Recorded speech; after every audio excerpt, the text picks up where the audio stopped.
संबोधित पुल बनने से भारत नेपाल के बीच आवागमन सुगम होगा।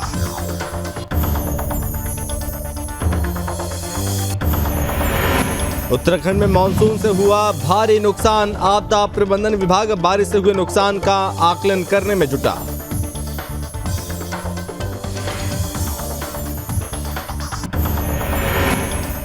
राज्य आंदोलनकारियों ने सीएम धामी का जताया आभार। 2 दिव्यांग राज्य आंदोलनकारियों की पेंशन को किया 2 गुना।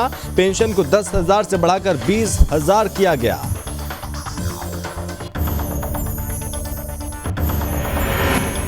केदारनाथ दर्शन में तीर्थ यात्रियों से टूटा रिकॉर्ड। तीर्थ यात्रियों का आंकड़ा 12 लाख के पार। तीर्थ यात्रियों से टूटा 4 साल का रिकॉर्ड।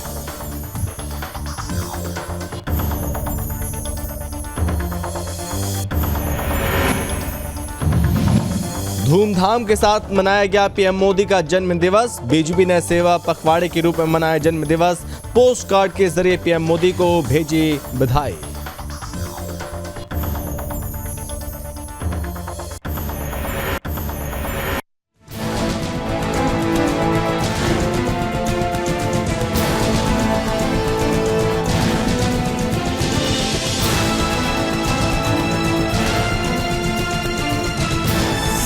आप देख रहे हैं सुदर्शन न्यूज। नमस्कार, बहुत स्वागत है आप सभी का अपना उत्तराखंड में। मैं हूं आपके साथ संभव गुप्ता और इस बुलेटिन की शुरुआत करेंगे। सबसे पहले हम बात करेंगे जहां पर उत्तराखंड के मुख्यमंत्री पुष्कर सिंह धामी धारचूला पहुंचे और जहां पर सीएम धामी का लोगों ने जोरदार तरीके से स्वागत किया। और इस दौरान मुख्यमंत्री पुष्कर सिंह धामी ने धारचूला क्षेत्र के मल्ला छारछुम में भारत नेपाल राष्ट्र के बीच काली नदी पर 32 करोड़ 98,40,000 रुपए की लागत से बन रहे 110 metre span double lane motor सेतु का शिलान्यास किया। इस दौरान सीएम धामी ने अपने संबोधन में कहा, यह सेतु बहुत ही महत्व का सेतु पुल है और इस पुल के बनने से भारत और नेपाल के बीच आवागमन सुगम हो पाएगा और साथ ही व्यापार बढ़ेगा, रोजगार में वृद्धि होगी। उन्होंने कहा कि ये जो सेतु है 1 साल के भीतर बनकर तैयार हो जाएगा। उन्होंने कार्यदायी संस्था लोक निर्माण विभाग के अधिकारियों को निर्देश दिए इस पुल का निर्माण गुणवत्ता के साथ तेजी से किया जाए और पुल की गुणवत्ता के साथ किसी भी प्रकार का समझौता बिल्कुल भी नहीं किया जाएगा। मुख्यमंत्री ने कहा, मुझे इस पुल के शिलान्यास पर बहुत ही खुशी महसूस हो रही है। जिस काली नदी के किनारे पैदा होकर मुझे बड़ा होने का सौभाग्य मिला है, उस नदी पर बन रहे पुल की स्वीकृति भी मेरे हाथों से ही हुई है। मुख्यमंत्री पुष्कर सिंह धामी ये भी कहते हैं कि इस पुल के बन जाने से हमारे और नेपाल देश के बीच रोटी और बेटी का संबंध और ज़्यादा मजबूत होगा। मुख्यमंत्री ने आगे कहा कि प्रधानमंत्री श्री नरेंद्र मोदी जी के मार्गदर्शन में राज्य में विभिन्न जन कल्याणकारी योजनाओं को आगे बढ़ाने का काम किया और ये काम लगातार किया जा रहा है। सीमांत गांवों के विकास के लिए काम लगातार हो रहा है और मार्ग कनेक्टिविटी, दूरसंचार कनेक्टिविटी के लिए तेजी से काम हो रहे हैं। निश्चित रूप से ये दशक उत्तराखंड का दशक होगा। उन्होंने कहा कि जनपद के आपदा प्रभावितों के पुनर्वास के लिए हर संभव प्रयास किए जाएंगे। हमारी सरकार सहयोगी और साझेदार के रूप में जनता के साथ खड़ी है। आबूदाबी की छारछुम में भारत नेपाल राष्ट्र के बीच काली नदी पर बन रहा 110 मीटर स्पान डबल लेन सेतु बहुत ही महत्व का सेतु होगा। भारत नेपाल सीमा पर उत्तराखंड राज्य में टनकपुर के बाद ये दूसरा मोटर सेतु होगा। इस सेतु पर छोटे बड़े सभी प्रकार के वाहन चल पाएंगे। इस सेतु के बन जाने से भारत और नेपाल देश के बीच व्यापारिक संबंधों को बढ़ावा मिलेगा। स्थानीय लोगों को आवागमन की सुविधा मिलेगी। क्योंकि आबूदाबी की सीएम धामी धारचूला पहुंचे और इस बीच यहाँ पर बड़ी सौगात जो कि आम लोगों को दी जा रही है और जिस तरह से यहाँ पर विकास के कार्य लगातार हो रहे हैं उस क्रम में एक बार फिर से ये बड़ा काम जो हो रहा है पुल बनने से, उसके बाद यहाँ पर भारत और नेपाल के बीच जो आवागमन है और ज़्यादा बढ़ जाएगा, आसानी से आवागमन हो पाएगा। सबसे महत्वपूर्ण चीज़ यहाँ पर यह है कि जो व्यापार होता है उस व्यापार में और ज़्यादा वृद्धि होगी। क्योंकि यहाँ पर इसको देखते हुए ध्यान से यहाँ पर लगातार कार्य हो रहे हैं और मुख्यमंत्री पुष्कर सिंह धामी लगातार यहाँ पर प्रशासन को भी नज़र बनाए रखने के निर्देश दिए हैं कि कम समय में, जल्द ही, निश्चित समय में, जो समय सीमा है उस समय सीमा में यहाँ पर काम हो जाना चाहिए। व्यापार बढ़ेगा, रोजगार में वृद्धि होगी। वो ये भी कहते हैं 1 साल के भीतर ये जो पुल है वो बनकर तैयार हो जाएगा, जिसके बाद और ज़्यादा विकास तेजी से यहाँ पर हो पाएगा। दोनों ही देशों को फायदा होगा। कार्यदायी संस्थान लोक निर्माण विभाग के अधिकारियों को निर्देश देते हुए कहते हैं इस पुल का निर्माण गुणवत्ता के साथ तेजी से किया जा रहा है और ये जल्द ही पूर्ण हो जाएगा। जो पुल की गुणवत्ता है उसके साथ किसी भी तरह का समझौता नहीं होगा। यहाँ पर हर चीज़ जो भी इसमें प्रयुक्त होगी उसमें क्वालिटी के हिसाब से यहाँ पर उसको इस्तेमाल में यहाँ पर लाया जाएगा। मुझे इस पल के शिलान्यास पर बहुत ही खुशी महसूस हो रही है, ये बात कहते हैं सीएम धामी। जिस काली नदी पर नदी के किनारे जो कि सीएम पुष्कर सिंह धामी बड़े हुए, वो कहते हैं कि उनका सौभाग्य है ये, उस नदी पर बन रहे पुल की स्वीकृति भी मेरे हाथों से हुई है। इस पुल के बन जाने से नेपाल और भारत के बीच रोटी और बेटी का संबंध और ज़्यादा मजबूत होगा, ये संबंध और ज़्यादा प्रगाढ़ होंगे।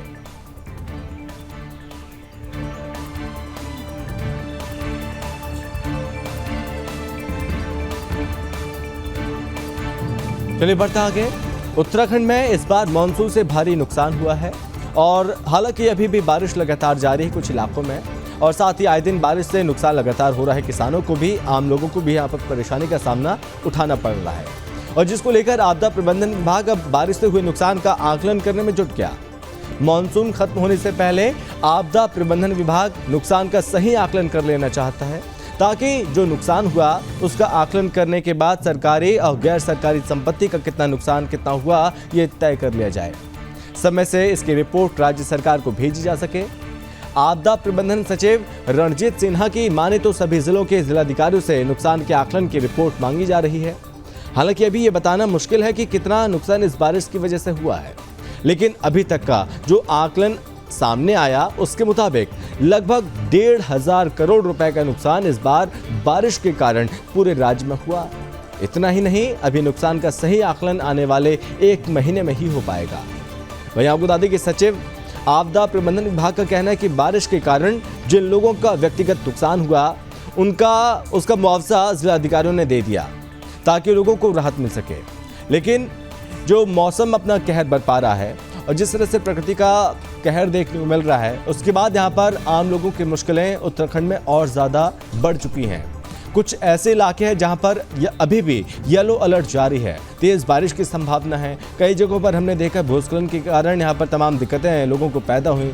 इसकी वजह से जो रास्ते हैं वो टूट चुके थे, और जो स्कूली बच्चे हैं उन्हें स्कूल जाने के लिए किस तरह से कठिनाइयों का सामना भी करना पड़ा। उसके बाद ये तमाम मुश्किलें लगातार लोगों को देखने को मिल रही है। आपको बता दें, इसको ध्यान में रखते हुए यहाँ पर सीएम पुष्कर सिंह धामी लगातार नज़र बनाए हुए हैं, और जो विभाग है, जो संबंधित विभाग, उन्हें लगातार ये निर्देश दिया जा रहा है कि इस संबंध में किसी भी तरह के लोगों को परेशानी ना हो, इसका जल्द से जल्द निजात मिलना चाहिए। लोगों को इस समस्या का छुटकारा होना चाहिए, और ताकि जल्द से जल्द कम समय में लोगों को तमाम सुविधाएं आसानी से मिल पाएं, क्योंकि यहाँ पर नुकसान लगातार हो रहा है। लेकिन इस बीच यहाँ पर लोगों को जो मुआवजा है वो समय पर अब दिया जाने लगा है, और इसी के साथ यहाँ पर लगातार जो उच्च अधिकारी हैं उन अधिकारियों से बैठक भी कर रहे हैं, बातचीत भी कर रहे हैं, और अधिकारियों को लगातार तमाम दिशा निर्देश दिए जा रहे हैं।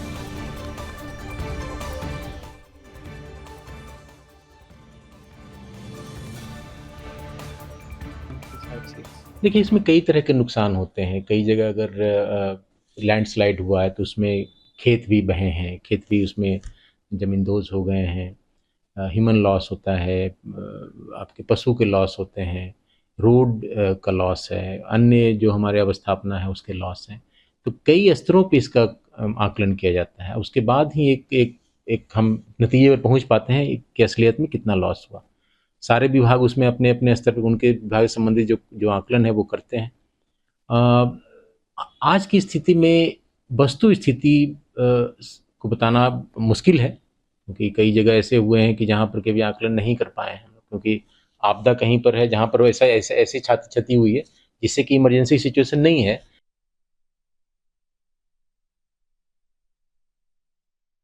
और चलिए बढ़ता है कि जहां पर उत्तराखंड राज्य आंदोलनकारी मंच ने मुख्यमंत्री पुष्कर सिंह धामी का आभार व्यक्त किया। दरअसल राज्य सरकार की ओर से 2 दिव्यांग राज्य आंदोलनकारियों की पेंशन को 2 गुना किया गया। आदेश के तहत रुड़की के प्रकाश कांति और देहरादून के अमित ओबराय की पेंशन धनराशि को 10,000 से बढ़ाकर 20,000 रुपये प्रतिमाह किया गया, और जिसके लिए राज्य आंदोलनकारी मंच ने सीएम का आभार व्यक्त किया है। चूंकि यहाँ पर यहाँ पर खुशी है उन लोगों को जो कि यहाँ पर बढ़ी हुई पेंशन का फ़ायदा यहाँ पर मिल पाया और सरकार इसको लेकर लगातार कदम उठा रही है। चूँकि उत्तराखंड राज्य आंदोलनकारी मंच ने सीएम धामी का आभार व्यक्त किया, जो कि ये मांग पहले से की जा रही थी और अब इस बीच यहाँ पर पुष्कर सिंह धामी के निर्देश के बाद यहाँ पर ये संभव हो पाया और धामी का आभार व्यक्त किया है आंदोलनकारी मंच ने। राज्य सरकार की ओर से 2 दिव्यांग राज्य आंदोलनकारियों की पेंशन को दोगुना किया गया। जो आदेश दिया गया है उस आदेश के तहत यहाँ पर आपको बता दें कि रुड़की के प्रकाश कांति पहले व्यक्ति जो पहले दिव्यांग हैं जिनकी पेंशन दोगुनी की गई और साथ ही देहरादून के अमित ओबेराय इनकी पेंशन भी जो धनराशि है 10,000 से बढ़ाकर 20,000 रुपये प्रति माह किया गया और जिसके लिए राज्य आंदोलनकारी मंच ने सीएम पुष्कर सिंह धामी का आभार व्यक्त किया और खुशी इन दोनों में देखने को मिल रही है।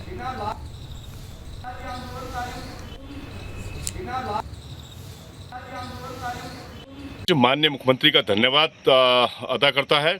जिस प्रकार से उन्होंने बड़े भाई रविंद्र जुगरान जी के प्रयास को रंग देने का काम किया है और हमारे 2 दिव्यांग राज्य आंदोलनकारी जो आधा शरीर जिनका काम करता है उसमें अमित ओबराय हमारा छोटा भाई और उसमें जो है प्रकाश कांति बड़े भाई जो हैं, जिस प्रकार से उनको राज्य आंदोलन में जिस प्रकार से उनको आज तक वो जो उस चीज़ की पीड़ा झेल रहे हैं, उनको जो 13 अगस्त 2010 के दौरान जो 10,000 रुपये पेंशन थी आज वो 20,000 रुपये कर दी गई है। इसके लिए पुनः एक बार जो है उत्तराखंड राज्य आंदोलनकारी मंच माननीय मुख्यमंत्री और सरकार का धन्यवाद देता है और मैं आशा करता हूं कि आगे आने वाले समय में जल्दी वो उत्तराखंड राज्य आंदोलनकारियों के 10% तैचित आरक्षण से लेकर तमाम जो लंबित मामले हैं उनका भी निस्तारण करने का काम करेगी। चलिए बढ़ता आगे, जहां पर पर्वतराज हिमालय की गोद में बसे भगवान केदारनाथ के दर पर पहुंचने वाले तीर्थ यात्रियों का आंकड़ा 12 लाख के पार पर पहुंच गया और आपको बता दें कि कपाट बंद होने तक यह आंकड़ा 14 लाख के पार पहुंचने की संभावना बनी है और केदारनाथ धाम की यात्रा के धीरे धीरे परवान चढ़ने के साथ यहां पर केदारनाथ धाम सहित यात्रा पड़ावों पर एक बार फिर रौनक लौटने लगी। सोनप्रयाग से आज 5,600 तीर्थ यात्रियों का पहला दल केदारनाथ धाम के लिए जो कि रवाना हुआ, जबकि रविवार को 8,513 पुरुषों और 5,286 महिलाओं के साथ यहां पर 302 बच्चों के साथ ही साथ विदेशी सैलानी ने केदारनाथ धाम पहुंचकर भगवान केदारनाथ की पूजा अर्चना की। इस दौरान भक्तों ने भगवान का जलाभिषेक किया, विश्व समृद्धि की कामना की। आपको बता दें कि अभी तक 12,04,547 तीर्थ यात्री बाबा केदारनाथ के धाम पहुंच चुके हैं। दरअसल बीते साल कोरोना को लेकर बद्री और केदारनाथ यात्री प्रभावित रही, जो यात्रा है वो यहाँ पर प्रभावित रही थी कोविड की वजह से, और जिसके चलते इस बार बद्रीनाथ और केदारनाथ धाम में दर्शन करने वाले तीर्थ यात्रियों की तादाद काफ़ी ज़्यादा हो रही है।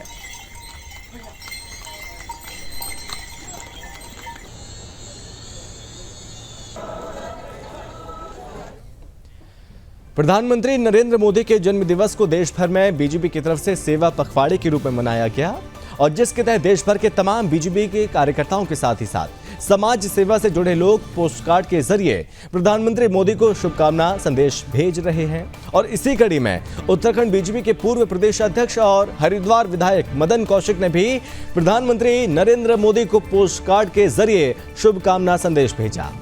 हरिद्वार स्थित एक धर्मशाला में कनखल मंडल के अध्यक्ष मयंक गुप्ता की तरफ से पोस्ट कार्ड कार्यक्रम आयोजित किया गया। इस कार्यक्रम में कई डॉक्टर, शिक्षक, समाजसेवी और बीजेपी के कार्यकर्ता जो कि शामिल हुए बड़ी संख्या में, और जिन्होंने मदन कौशिक के साथ डाक के जरिए पीएम मोदी के लिए दीर्घायु की कामना से भरा पोस्ट कार्ड भेजा। इस दौरान मदन कौशिक कहते हैं कि जिस तरह से पीएम मोदी देश का कुशल नेतृत्व कर रहे हैं, उससे निश्चित है कि देश बहुत जल्द विश्व गुरु बनेगा।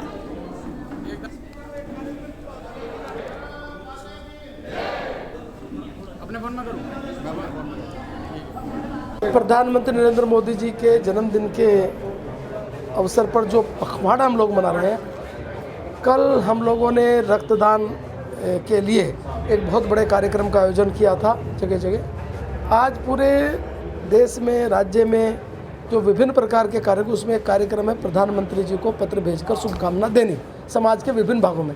आज यहाँ हमारे डॉक्टर्स, अध्यापक, अन्य समाज के लोग, सबसे पत्र लिखा सबने, और वो पत्र हमें सौंपे हैं, प्रधानमंत्री जी को भेजने हैं पोस्ट ऑफिस के माध्यम से।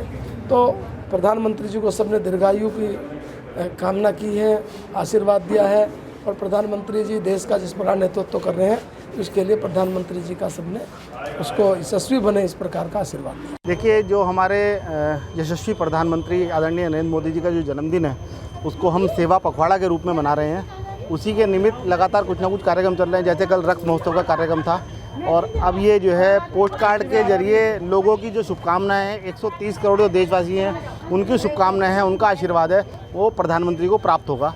उसी के निमित्त कार्यक्रम था।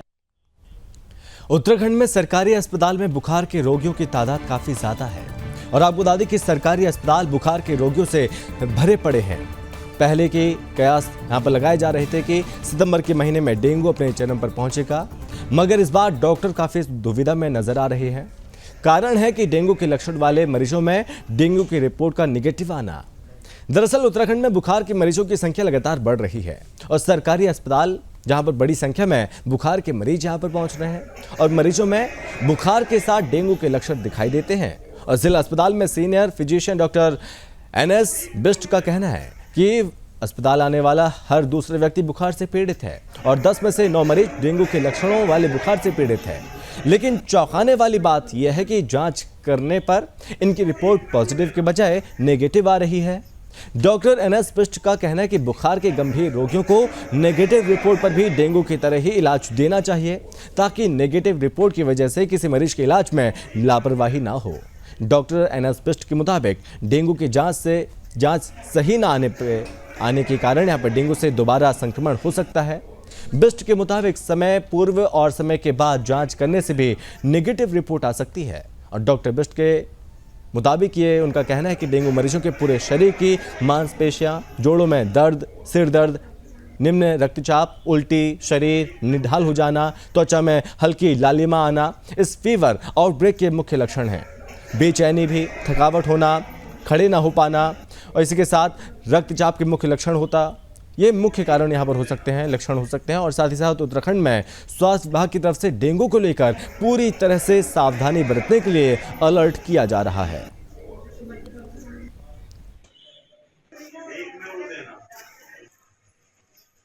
डेंगू से बचाव के लिए तो बातें सरकार समय समय पर बताती रहती है।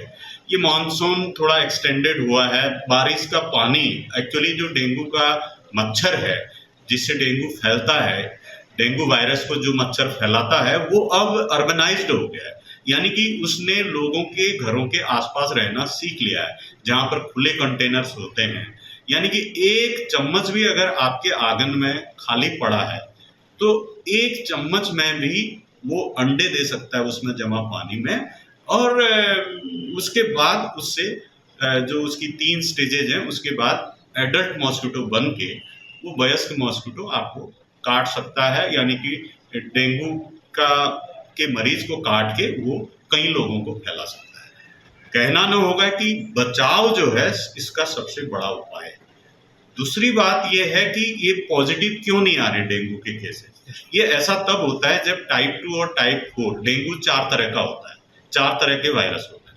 उसमें टाइप 2 और 4 के केसेस में फॉल्स नेगेटिव यानी डेंगू होने पर भी जांच नेगेटिव आना आम बात है। इसके अलावा एक जो है दोबारा इन्फेक्शन या सेकेंडरी इन्फेक्शन, डेंगू आपको जिंदगी में 4 बार हो सकता है, साल में भी 4 बार हो सकता है। यानी कि एक बार जो एक प्रकार के डेंगू से अगर आपको इन्फेक्शन हो गया तो उससे तो आपको जिंदगी भर वो दोबारा नहीं होगा, लेकिन दूसरा वाला वायरस जैसे टाइप 1 किसी को हुआ तो टाइप 2 हो सकता है, तो टाइप 2 पहले से ज्यादा खतरनाक होगा। इस समय जो डेंगू के मरीज आ रहे हैं जिनको एकदम जिन्हें हम कहें घायल मरीज, एकदम प्रोस्ट्रेशन बहुत ज्यादा है, लोगों में उल्टी, थकान, शरीर में दर्द, जोड़ों में दर्द, मसली, बेचैनी बहुत ज्यादा है। उत्तराखंड के खटीमा में पुलिस प्रशासन को बड़ी कामयाबी हाथ लगी है और आपको बता दें कि चौकी प्रभारी खटीमा होशियार सिंह के नेतृत्व में पुलिस टीम ने गश्त के दौरान एक तस्कर को 315 बोर तमंचा और 2 जिंदा कारतूस के साथ गिरफ्तार किया। आपको बता दें कि नशे को लेकर पुलिस प्रशासन की तरफ से लगातार कार्रवाई हो रही है और ऐसे में उत्तराखंड के कई क्षेत्र ऐसे हैं जहां पर आए दिन पुलिस की तरफ से नशे तस्कर को पकड़ा जा रहा है और इसी कड़ी में चौकी प्रभारी होशियार सिंह के नेतृत्व में पुलिस टीम गश्त कर रही थी और गश्त के दौरान पुलिस ने एक आरोपी को गिरफ्तार किया। फिलहाल पुलिस ने मामले को दर्ज किया, आरोपी को जेल भेज दिया। वहीं इस मामले में आरोपी से पूछताछ जारी है।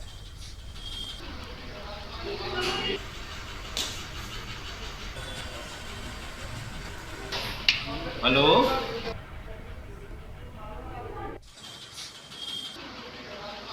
ये कल दिनांक 17/9/2022 की शाम को पुलिस पार्टी गश्त में थी, SI होशियार सिंह और उनके साथ एक जवान। तो एक व्यक्ति है, उसका नाम है अरबाज पुत्र दिलशाद, निवासी वार्ड नंबर 2, इस्लाम नगर खटीमा। इसको एक अदद नाजायज तमंचा और 2 जिंदा कारतूस के साथ पकड़ा गया, जिसके विरुद्ध थाने में FIR दर्ज की गई और आर्म्स एक्ट के तहत जेल में। खबर उत्तराखंड के पौड़ी से है, जहां पर जनपद पौड़ी जिले के सतपुली तहसील सतपुली में दुष्कर्म का मामला सामने आया। और आपको बता दें कि गांव में 15 वर्षीय नाबालिग से उसके ही पिता ने अपनी बेटी के साथ दुष्कर्म की इस वारदात को अंजाम दिया। वहीं मामला तब पकड़ में आया जब दुष्कर्म पीड़िता की तबीयत खराब होने लगी और जिसके बाद पीड़िता को अस्पताल में भर्ती कराया गया, जहां पीड़िता ने अस्पताल के डॉक्टरों को अपनी आपबीती सुनाई, जिसका संज्ञान लेते हुए अस्पताल प्रबंधन ने तुरंत पुलिस को सूचित किया और जिसके बाद मौके पर राजस्व विभाग की टीम पहुंची और राजस्व उप निरीक्षक अमित नेगी ने मौके पर पीड़िता के पिता को गिरफ्तार किया। वहीं मामले में उप जिलाधिकारी सतपुली संदीप कुमार ने बताया कि पीड़िता के बयानों के आधार पर इस मामले का संज्ञान लेते हुए मामला दर्ज कर दिया गया और आरोपी को जेल भेज दिया गया। फिलहाल मामले में आगे की जांच जारी है।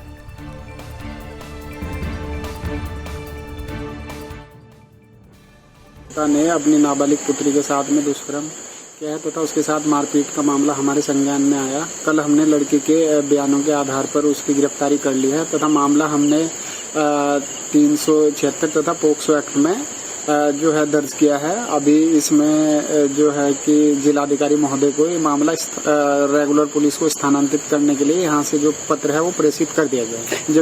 जब उस नाबालिग लड़की को, जिसकी उम्र लगभग 14 या 15 साल है, हॉस्पिटल में लाया गया तो पता चला कि वो 4 महीने की प्रेग्नेंट है। तो उसके फिर हमने यहाँ से एक रेवेन्यू टीम गठित की, उस वहाँ पर पटवारी तथा कानून को गए तथा उसके लड़की के बयान लिए। बयानों में आया कि उसके खुद के स्वयं के पिता ने ही उसके साथ। हिंदुओं की धार्मिक भावना और आस्था पर किस तरह प्रहार हो रहा है, उसका एक उदाहरण और देखने को मिला। केदारनाथ धाम यात्रा के पहले पड़ाव गौरीकुंड में मीट, मांस और मदिरा का व्यापार फल फूल रहा है। आरोप है कि ये सब पुलिस प्रशासन की नाक के नीचे यहां पर होता है और अभी तक पुलिस ने किसी भी आरोपी को गिरफ्तार नहीं किया। आखिर पूरा मामला है क्या, आप इस रिपोर्ट में देखिए।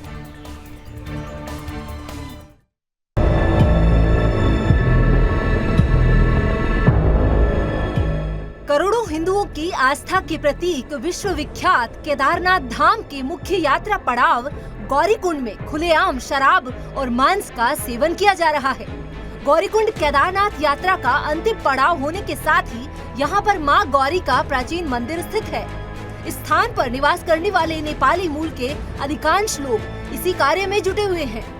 गौरीकुंड में पुलिस चौकी होने के बावजूद भी कोई कार्रवाई न होना और मांस व शराब को खुलेआम बेचा जाना बेहद चिंता का विषय बना हुआ है।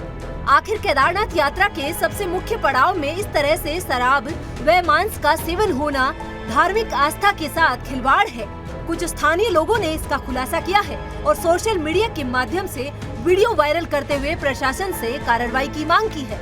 स्थानीय युवाओं ने कई किलो मांस व शराब की बोतलों को जमीन में दफना दिया है। 12 ज्योतिर्लिंगों में केदारनाथ ज्योतिर्लिंग को अग्रणी माना जाता है। प्रत्येक वर्ष लाखों यात्री बाबा केदार के दरबार में आते हैं, लेकिन यहाँ आने वाले यात्रियों की आस्था को तब ठेस पहुँचती है जब उन्हें केदारनाथ धाम के मुख्य पड़ाव में शराब व मांस का सेवन होने की जानकारी मिलती है। केदारनाथ यात्रा का मुख्य पड़ाव गौरीकुंड से भगवान केदारनाथ की पैदल यात्रा शुरू होती है। गौरीकुंड में स्थानीय से लेकर बाहरी राज्यों के लोग अपना व्यवसाय करते हैं और यहाँ सबसे अधिक संख्या नेपाली मूल के लोगों की है और ये नेपाली मूल के ही कुछ लोग इस प्रकार का कार्य कर रहे हैं। ये कार्य यहाँ विगत कई वर्षों से चल रहा है, लेकिन कोई कार्रवाई नहीं हो रही है। गौरीकुंड में पुलिस चौकी के अलावा प्रशासन की ओर से सेक्टर मजिस्ट्रेटों की तैनाती भी की गई है। इसके बावजूद यहाँ पर शराब व मांस को खुलेआम बेचा जा रहा है। इस बात का खुलासा तब हुआ जब कुछ स्थानीय लोगों ने यहाँ की दुकानों में छापा मारा और कुछ नेपालियों की दुकानों से भारी मात्रा में शराब व मांस पाया गया, जिसके बाद स्थानीय लोगों ने इसका काफी विरोध भी किया। लेकिन इस घटना के बाद भी फिलहाल कोई भी आरोपी पुलिस की गिरफ्त में नहीं आया। अब देखना ये होगा कि पुलिस प्रशासन कब तक इन आरोपियों को गिरफ्तार कर जेल भेजेगी और कब तक हिंदुओं की धार्मिक स्थानों पर हो रहे ऐसे कुकर्मों पर लगाम लगाई जाएगी। Bureau report, Sudarshan news. Pauri की चौबट्टा खाल विधानसभा की तहसील बीरो खाल के एक माध्यमिक विद्यालय में अध्ययनरत छात्राओं ने अपने शिक्षक पर ट्यूशन में बुलाकर छेड़ने का आरोप लगाया। वहीं प्रधानाचार्य की रिपोर्ट में इस मामले को झूठा बताया गया, जबकि सीईओ पौड़ी डॉक्टर आनंद भारद्वाज ने मामले को संवेदनशील बताते हुए मामले की बीईओ बीरो खाल को निष्पक्ष जांच के निर्देश दिए और कहा है कि जांच रिपोर्ट आने पर मामले में कार्रवाई की जाएगी। आपको बता दें कि तहसील बीरो खाल के एक माध्यमिक विद्यालय की पीटीए बैठक कुछ दिन पहले हुई थी। इस दौरान विद्यालय की कुछ छात्राओं ने विद्यालय के एक शिक्षक पर उन्हें अकेले ट्यूशन बुलाने और छेड़खानी की शिकायत की थी और कहा था कि शिक्षक उन्हें ट्यूशन पर बुलाकर छेड़खानी करता है। छात्राओं की शिकायत का एक वीडियो भी इन दिनों सोशल मीडिया पर लगातार वायरल हो रहा है और जिसके बाद मामले का संज्ञान लेते हुए मुख्य शिक्षा अधिकारी डॉक्टर आनंद भारद्वाज ने मामले की जांच के निर्देश दिए और साथ ही तत्काल प्रधानाचार्य से रिपोर्ट तलब की। फिलहाल मामले में आगे की जांच जारी है।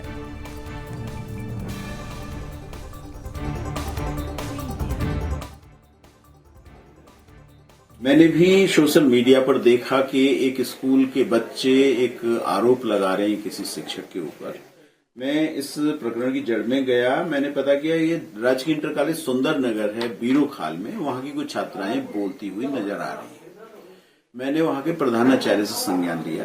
उनके द्वारा बताया गया कि प्रकरण की उन्होंने जांच की है, प्रकरण झूठा है, ऐसा कुछ भी हुआ नहीं है। पब्लिक के कुछ लोग बच्चों को लेके आए हैं और वो जबरदस्ती बच्चों से कहलवा रहे हैं और इसी बीच किसी गार्जियन ने इसका वीडियो बना के सोशल मीडिया पे डाला है। मैं ये स्पष्ट कर देना चाहता हूं कि गार्जियन और शिक्षक सभी बच्चों के हित में सोचें, बच्चों के बेटरमेंट के लिए, बच्चों के बहुमुखी विकास करने की दिशा में अग्रसर हों। किसी भी इस प्रकार का वीडियो राजनीति से प्रेरित कदापि न डालें जब तक कि किसी प्रकरण की जांच न हो जाए, क्योंकि इससे न केवल शिक्षा विभाग की गरिमा को ठेस पहुंचती है बल्कि वो बच्चे जो सोशल मीडिया में दिखाई दे रहे हैं उनके भी आत्मसम्मान को ठेस पहुंचती है। और इसी के साथ इस बुलेटिन में बस इतना ही। आप बने रहिए सुदर्शन न्यूज के साथ। जय हिंद।